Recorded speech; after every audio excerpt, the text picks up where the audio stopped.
পাহাড়, সমুদ্র এই জায়গায় গেলে এত পরিমাণ বাতাস। তো যাই হোক পাহাড় আর সমুদ্রে কে যেতে না চায় বলেন? কার না যেতে ইচ্ছা করে? সকলেরই যেতে মন চায়। এত সুন্দর জায়গা মাশাআল্লাহ। তো যাই হোক বাসা থেকে বের হয়েছি এখন চলুন আপনাদেরকে সাথে করে নিয়ে যাই। ঘুরতে যেহেতু যাবো একা ঘুরলে তো আর হয় না। যদিও আমাদের সঙ্গে আমরা ৫ জন আছি, আমাদের একটা টিম কিন্তু তারপরেও তো আপনারা আমাদের ফ্যামিলিরই একজন। যে দেখছেন যেখান থেকে দেখছেন অবশ্যই কমেন্টে জানাবেন কোথায় থেকে এই ভিডিওগুলা দেখছেন। তো আমরা গিয়েছিলাম হচ্ছে গ্যান্টিং হাইল্যান্ড।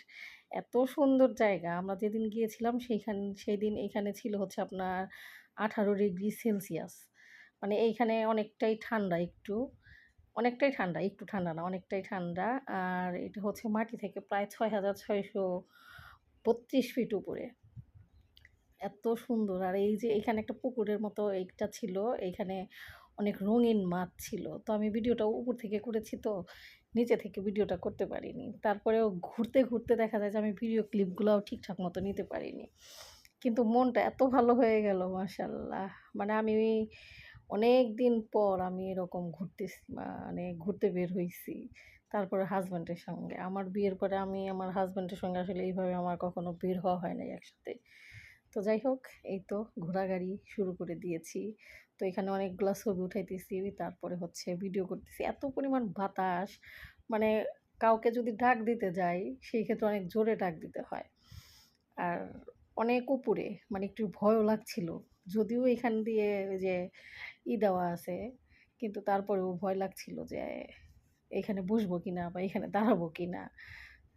তো যাই হোক এখানে আপনার হচ্ছে ক্যাবেল কার ছিল। অনেকেই বলল মানে আমার মামা ছিল সাথে, আমার দেবর ছিল, আমার দেবরের একটা ফ্রেন্ড ছিল আর আমরা হাসব্যান্ড ওয়াইফ মানে টোটাল ৫ জন ছিলাম। তো বলল যে, "তাইলে আপনি ক্যাবেল কারে চলেন যাই।" কিন্তু একমাত্র আমার ভয়ের কারণে ক্যাবেল কারে ওঠা হয় নাই। মানে আমি ভয় পাইতেছি যে এত উপরে উঠবো যদি পড়ে যাই। তো যাই হোক এখানে হাঁটতে আবার একটু হোঁচট খেলাম। মানে উপর দিকে তাকিয়ে হাঁটছিলাম। এত সুন্দর জায়গা মাশাআল্লাহ। আল্লাহর সৃষ্টি যে এত সুন্দর হতে পারে নিজ চোখে না দেখলে আসলে বোঝা দেয়। আর এইখানে কিন্তু গেলে দেখা যাবে যে আপনাকে অনেক সময় রোড ম্যাপ নিয়ে হাঁটতে হবে। মানে আপনি এখানে গেলে রাস্তা ভুল করতে পারেন। এটা হচ্ছে বড় কথা। আর রাস্তা পারাপার হতে যথেষ্ট সাবধান। কারণ পাহাড়ি রাস্তা, আঁকাবাঁকা রাস্তা। সেই ক্ষেত্রে দেখা যায় যে আর গাড়ির স্পিডগুলা থাকে এত, রাস্তা পার হইতে গেলে খুবই সাবধানে পার হতে হয়। তো যাই হোক অনেকটাই দূরের থেকে দেখছিলাম যে ক্যাবেল কারগুলো আসলে কতটা গতিতে যাওয়া আসা করে। আর যেদিন আমরা গিয়েছিলাম আকাশটা মোটামুটি একদম পরিষ্কার ছিল। একদম নীল আকাশ, নীল আকাশ, পাহাড় মানে এটার মেলবন্ধনটাই বোধহয় অসাধারণ। তো এটা কুয়ালালামপুর থেকে আপনারা যেতে পারেন, আপনার গ্রাবে যেতে পারেন, বাসে যেতে পারেন। আর আমরা তো গিয়েছিলাম হচ্ছে আমাদের বাসা থেকে একদম গ্রাব নিয়ে। তো আমরা বের হয়েছিলাম হচ্ছে সকাল ৭ টায়। তো এখানেও কয়েকটা ভিডিও করলাম, ছবি উঠালাম। তারপরেও দেখা যায় যে আমরা এখানে এসেছি, তারপরে খেয়েছি, ওইগুলার ভিডিও আসলে আমরা করতে পারিনি। তো যাই হোক ঘোরাঘুরি করতে এখন আমাদের টাইম ছিল হচ্ছে ২টা পর্যন্ত। মানে গাড়ির যে ড্রাইভার ছিল উনি বলছিল যে, "তোমাদেরকে আমি নামায় দেবো ৮টার মধ্যে ৮টার মধ্যে হ্যাঁ, ৮টার মধ্যে নামায় দেবো। তোমরা হচ্ছে ২টার মধ্যে যেখানে গাড়ি পার্কিং করা ছিল ওইখানে চলে আসবা।"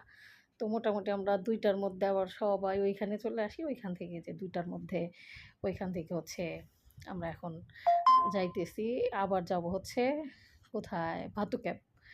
ভাতুক্যাপ মন্দির আছে একটা বিশাল মন্দির। অনেক উঁচু সিঁড়ি। তো ওইখানে যাবো। তো ওইখান থেকে বাসায় ফিরতে হয়তো রাত হবে। তো যাই হোক এখানে খেয়েছি। আমি খাওয়ার ভিডিওটা নিতে পারিনি। তো এর জন্য যে ছবিগুলা দিয়ে দিলাম। ছবিগুলা দেখবেন কেমন হয়েছে। আর জানাবেন কার পাহাড় পছন্দ। তো যাই হোক সবাই ভালো থাকেন, সুস্থ থাকেন। দেখা হচ্ছে আগামী একটা ভিডিওতে। আর ভিডিওগুলা কেমন হয়েছে সেটাও জানাবেন। দেখতে কেমন লাগছে সেটাও জানাবেন। আর অবশ্যই আমাদের জন্য দোয়া করবেন। সবাই ভালো থাকেন, সুস্থ থাকেন। আল্লাহ হাফেজ। আজকের মতো ভিডিওটা এ পর্যন্তই। ছবিগুলা দেখবেন আর কমেন্ট করবেন কেমন হয়েছে। ঠিক আছে? আল্লাহ হাফেজ। আসসালামু আলাইকুম।